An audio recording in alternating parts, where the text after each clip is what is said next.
Iris, un roman scris de Robert Vereș.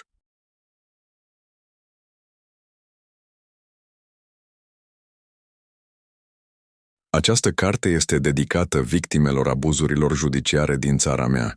Deși este o ficțiune și orice asemănare cu personaje sau întâmplări reale este coincidentă, fapte ca cele descrise aici sau chiar mai abominabile s-au petrecut și se petrec în realitate. Prologul. Ce faci, trotinetișto? Nu te uiți pe unde mergi? Iris se oprește contrariată de impertinența tipului. Ce-am făcut? Îmi văd de drumul meu pe banda mea? Mai călca pe picior. Zău? Și cum se face că n-am văzut și simțit nimic? Poate fiindcă ești cu căștile în urechi și ochelari de soare pe față și nu vezi și nu auzi lumea din jurul tău? Bă, aud foarte bine. M-am oprit tocmai pentru că te-am auzit. Păi am strigat tare. Vrăjeală! Auzi, lasă mascarada că nu ține. Ce e asta, o nouă tehnică de agățare? Tipul ridică mâinile și admise nonșalant cu un zâmbet larg. Busted. De-ar fi fost oricare alt bărbat, în momentul ăsta și-ar fi văzut de drum. Dar era tipul ăsta, ieșit din comun de simpatic, de atrăgător, înalt, dar bine legat, probabil sportiv de performanță. Cu o claie de păr negru dezordonat, dar curat, nu soios sau întreținut cu diverse loțiuni, cum și-l strică metrosexualii. Frunte lată, nas cârn, gropițe în obraj și mai ales privirea inteligentă a ochilor verzi, așa că rămase pironită în loc, fără replică. Ar fi urmat un moment jenant, dar el continuă imediat. Te grăbeai undeva? De fapt, da, am delivrat un colet. Ești curier. Tonul nu exprima dezamăgire sau desconsiderare, dar chiar și așa se simți fără voia ei, jenată să admită. Dacă îmi permiți, te pot însoți. Durează doar un minut să ajungem la bicla mea, pe care am parcat-o la intrarea în parc. El zâmbi văzându-i privirea contrariată. Mă duceam către complexul de sport, să mă antrenez. Și traseul e plin de alei cu copii mici, pe care trebuie să-i ferești. Durează mai puțin mersul pe jos. Deci chiar era sportiv. Cu aceeași degajare, el indică direcția de mers și așteptă ca ea să se pună în mișcare, după care începu să alerge, pentru a ține pasul. Alerga ușor, fluid, fără efort, sau așa părea, că alergatul era pentru el la fel de simplu ca o promenadă. Eu sunt Sorin. Iar eu sunt Iris. Îmi place. Zice asta având privirea țintită spre sânii ei bombați. Vede că e prins de radar și adaugă repede. Numele, zic. Mulțumesc, eu mi l-am ales. Se opri, brusc. Poftim? Cum așa? Se opri și ea zâmbind. Simplu. Părinții mei oligofreni m-au botezat Gheorghița. Doar nu era să las lucrurile așa. Îl pufni râsul. Gheorghița? Wow! Ăsta clar nu e un nume care ți s-ar potrivi.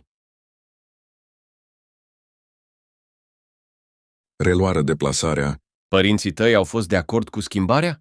Chiar dacă ar fi fost pe aici, la 18 ani nu aș mai fi avut nevoie de acordul lor. El deveni brusc serios, Îmi pare rău. Ce li s-a întâmplat?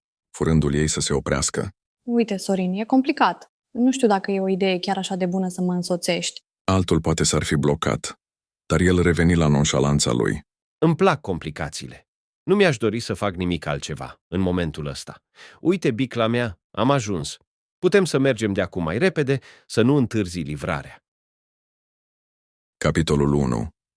Când e stresată, Iris are momente care nu sunt chiar de dedublare a personalității, dar își imaginează că seamănă cu acestea.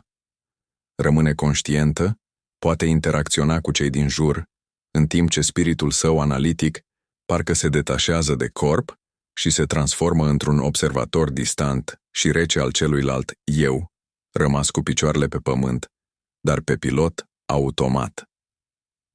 Probabil că această buclă a minții sale o împiedică să înnebunească acum. Le deschide zâmbitoare ușa polițiștilor.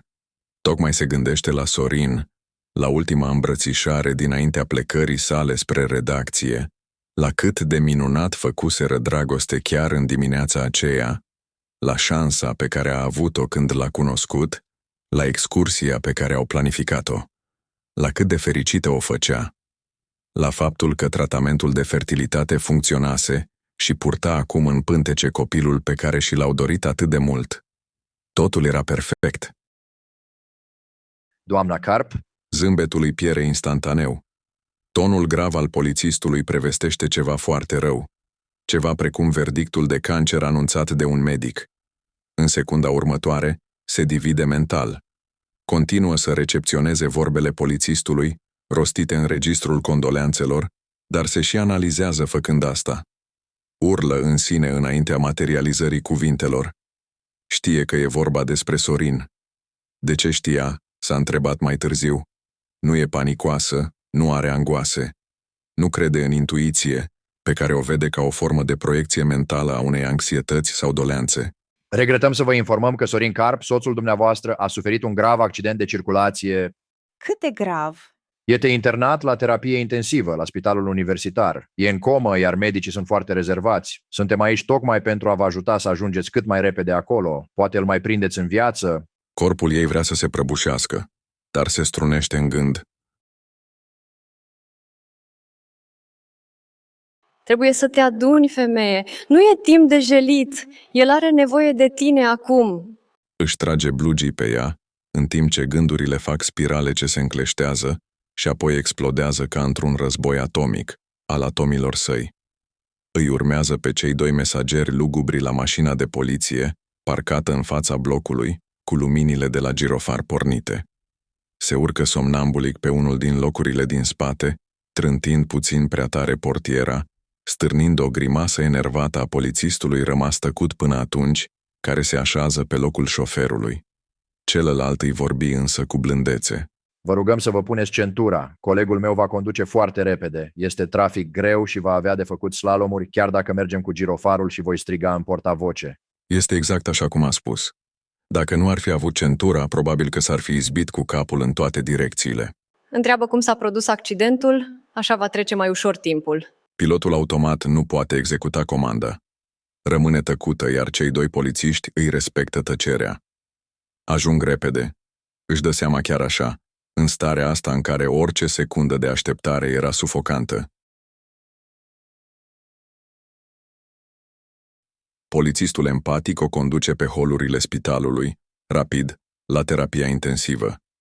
O asistentă cerber încearcă să-i ațină calea, dar un doctor rotofei, cu mască, îl vede pe polițist, care rămâne în spatele ei, pe hol, când se deschid ușile batante.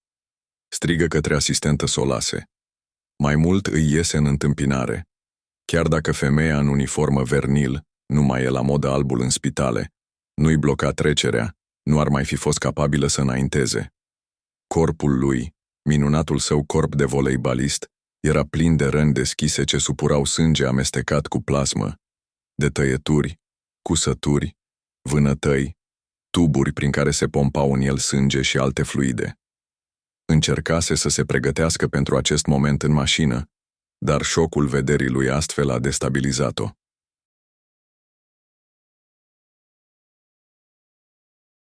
Văzându-i paloarea, doctorul o prinse de brațe și, fără să o mai întrebe cum se simte, îi ceru asistentei o fiolă de vitamine, pe care i-o administră chiar el, cu o injecție în braț, foarte rapid. În acest timp, îi explică. Doamna Carp, presupun. Soțul a ieșit temporar din comă, dar voi fi franc. E un miracol că mai trăiește. Toate organele interne sunt praf, făcute sandwich și, cum cred că vă dați seama, hemoragie gravă, internă și externă. Am făcut tot ce am putut să-l stabilizăm, dar nu avem organe pentru transplant și, chiar dacă le-am avea, nimeni nu ar putea supraviețui unei intervenții de o asemenea magnitudine fără nicio pregătire preoperatorie. În orice caz, e un erou. Cred că are dureri cumplite. Când s-a trezit, am vrut să-i mai administrăm sedative, dar și-a dat seama și mi-a cerut imperativ să nu o facem și a dorit cu toată ființa să rămână treaz. Cât? Cât mai are de trăit? Orice minut e un miracol în plus. Acum vă las, grăbiți-vă. O aștepta. Privirile li s-au întâlnit imediat ce intrase în salon. Își mușca buzele, se străduia să fie brav, dragul de el. Brav pentru ea. Și ea nu găsi altceva de zis decât o goangă. Ce ai făcut, bobiță? Te ții de prostii. Un zâmbet firav care se transformă într-un rictus de durere. Își trase o palmă. Ce imbecilă ești. ascultă-mă, te rog, știu că nu avem mult timp. Vocea lui era firavă, abia șoptită, de nerecunoscut. Face pauze după aproape fiecare cuvânt. Trebuie să-ți spun câteva chestii importante. În primul rând, alege ce nume vrei pentru copil. Nu trebuie să fie Nadia sau Radu, cum am propus eu. În al doilea rând, parola la toate conturile și aplicațiile mele e aceeași. Iris, diez, 2, 5. 052019. Știu, e ziua noastră când am avut privilegiul să te cunosc. E prea mult.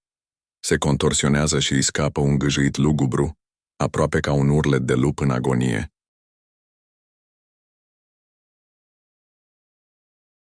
Iris, te rog, trebuie să mă asculți. Trebuie să-mi promiți ceva. E ultima mea dorință. Trebuie să o respecti. Copilul va avea nevoie de un tată. Ea scutură din cap. Adică tu, tatălui ești tu, vei fi tu. Nu, e gata, știu, nu încerca să mă amăgești. Promitem că îți vei reface viața, că vei face tot ce depinde de tine ca ea sau el să aibă un tată bun care să vă iubească pe amândoi. Încă un refuz mecanic, apoi Îmi ceri imposibilul. Nu, Iris, promite-mi, uită-te în ochii mei și promite-mi. odată cu ultimele cuvinte horcăite, un firicel de sânge îi se prelinge pe la colțul gurii. Se uită în ochii lui, dar se îneacă. Nu poate să mai spună nimic, doar să confirme cu o aproape imperceptibilă ridicare din umeri. Nu era nevoie de mai mult. Ei întotdeauna și-au înțeles perfect limbajul corpului. Bine, poftim, promit. Dacă exact asta ai să-mi spui acum, în loc de te iubesc, Brusc, ochii lui se înroșesc și încețoșează. Electrocardiograful o ia razna, declanșând alarma. Pare că e gata. Dar nu. Nu a terminat tot ce avea de spus. Chiar înainte ca doctorul să intervină cu electroșocurile, ochii îi se mai deschid odată, larg. E posibil ca accidentul ăsta să nu fi fost întâmplător. Dar orice ai afla, trebuie să te ții deoparte. Lasă poliția să cerceteze. Tu ai o singură misiune de acum, iar aceea este în pântecul tău. s-o crezi tu. Ai avut deja o ultimă dorință, gata, destul. O trage la pieptul lui și o sărută pe frunte. Te iubesc, Tro. Și asta a fost. Trotinetisto nu i-a mai spus așa de mult, fiindcă pe ea o agasa. De fapt, doar se prefăcea agasată, ca atunci, prima oară,